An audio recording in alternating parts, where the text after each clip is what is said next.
Hi there. So yesterday, Todd from Todd's workshop posted a video together with Matt Easton from scholagladiatoria about the testing they did where they stabbed through different materials with a rondeldagger, and it blew my mind. Really, it showed me that I was wrong, and that's great. I always held that Ronald daggers could probably punch through Gambison, but would only barely punch through mail and would just be ineffective against plate. And I was wrong. I was wrong. It cut through Gambison as butter. It cut through mail easily, and it even punched through plate to the point where it would, you know, cause a potentially deadly wound on the inside. Now, there's a whole discussion about whether that kind of plate is representative of actual. It doesn't matter. Sure, there's a rounded part of the breastplate where it might not be able to punch through. Okay, so what? It means that it's possible to punch through, and he didn't punch through, I mean, with all his might.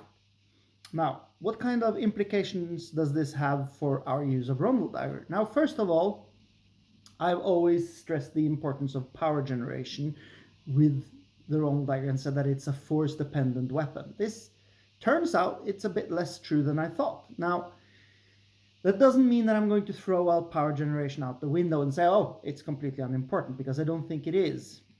I think it's still important, but it's important for other reasons.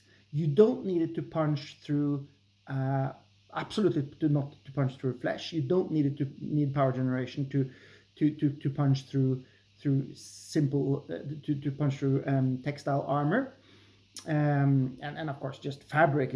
It's as if it wasn't there.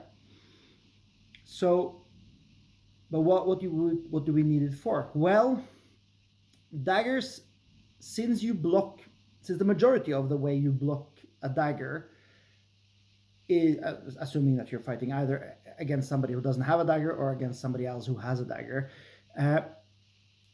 the ways you block are mostly with your own lower arm, or alternatively, I'll just bring this dagger out.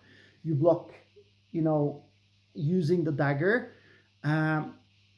Now, by generating force, this requires your opponent to dedicate time and energy in order to make successful blocks. Because if you don't have power in your block, and this comes in with some power, then of course that's going to make the block inefficient. And this, I think, we have tested quite a lot in sparring. So I think it still holds valid. But you don't need it to punch through armor at all, it seems. At least not the kind of armor you'd mostly fight against. And as Matt pointed out, if you're fighting somebody in plate armor, sure, it's possible to maybe punch through it, but mostly you try to go for the gaps where there's mail, and that was quite easy for him to punch through. So it changes a little bit. It doesn't change my stance completely on power generation as such, but it changes the reason for why I think it's important.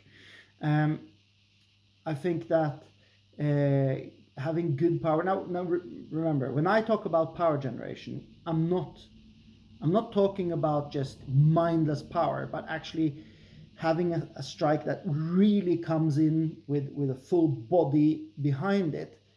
This is something you do within the way you move, and moving within structure. It doesn't make you slower or lose your balance. I'm not talking about the kind of where you saw Todd going up on his toes and like this. That's not what I mean when I say power generation. So I think power generation is still valid and important, but just not for those reasons. And I think that's a good lesson. And I, for one, am very thankful that he posted this and that they did this test. It proved me wrong, and being wrong is great. Being wrong is fantastic, and that means that, especially when you're proven wrong, that means you can change your mind and have to reevaluate what you think. That's awesome. So Thank you, Matt, and thank you, Todd, for doing this. And that's just my 2 cents on it. Thank you.